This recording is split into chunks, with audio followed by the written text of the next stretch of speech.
इस सवाल में लिखा है एक छतरी में 8 ताने हैं जो बराबर दूरी पर लगे हुए हैं। छतरी को 45 सेंटीमीटर त्रिज्या वाला एक सपाट वृत्त मानते हुए इसकी दो क्रमागत तानों के बीच का क्षेत्रफल ज्ञात कीजिए।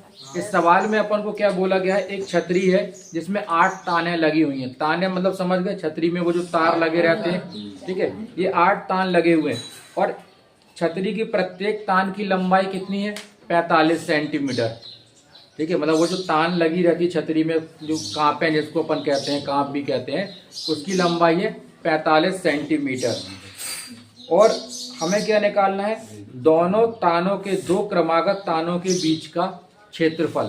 मतलब जो दो ताने हैं, कोई सी भी दो ताने मान लो 8 में से, उन दोनों के बीच का क्षेत्रफल निकालना है। अब इस सवाल को अपन कैसे समझेगा, ध्यान देना इस पर।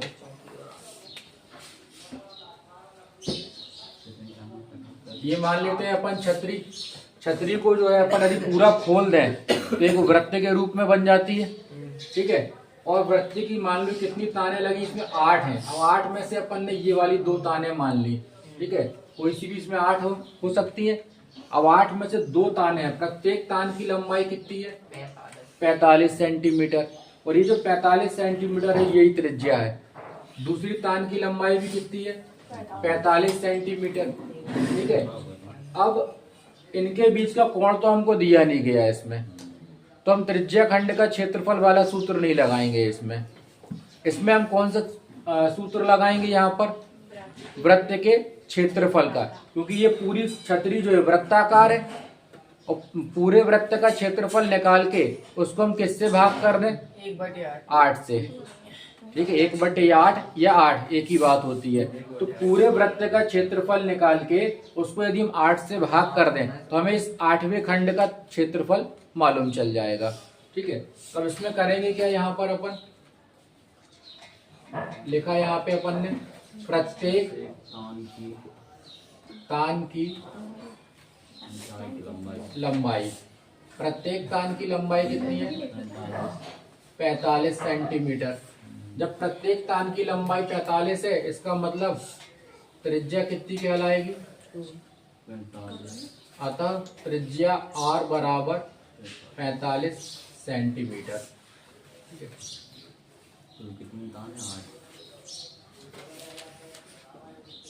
दो क्रमागत तानों के बीच का क्षेत्रफल बराबर 1/8 पाई r स्क्वायर, ठीक है। पूरे वृत्त का क्षेत्रफल होता है पाई r स्क्वायर। इसमें 8 ताने हैं इसलिए हमने 8 से भाग कर दिया। घड़ी वाले सवाल में 12 हिस्से थे तो हमने उसको 12 से भाग कर दिया था, ठीक है।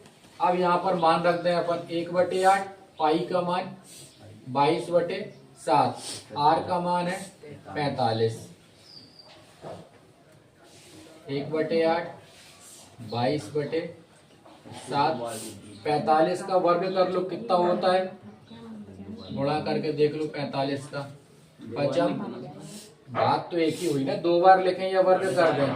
पचम 25, हासिल आई कितनी हो गई यहाँ पर 2, 5 चौके 20 और 2 22, फिर 4 पंचे 20, हासिल आई 2, 4 चौके 16 और 2 18, 5 का 5, 2 का 2, 8 और 2 10, 1 और 1 2, 2025।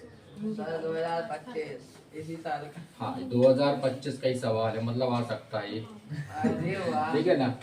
तो 45 का वर्ग हो गया 2025। अब इसमें कोई संख्या कट सकती तो काट दें अपन, 2 से ये कट जाएगा 22 और 8,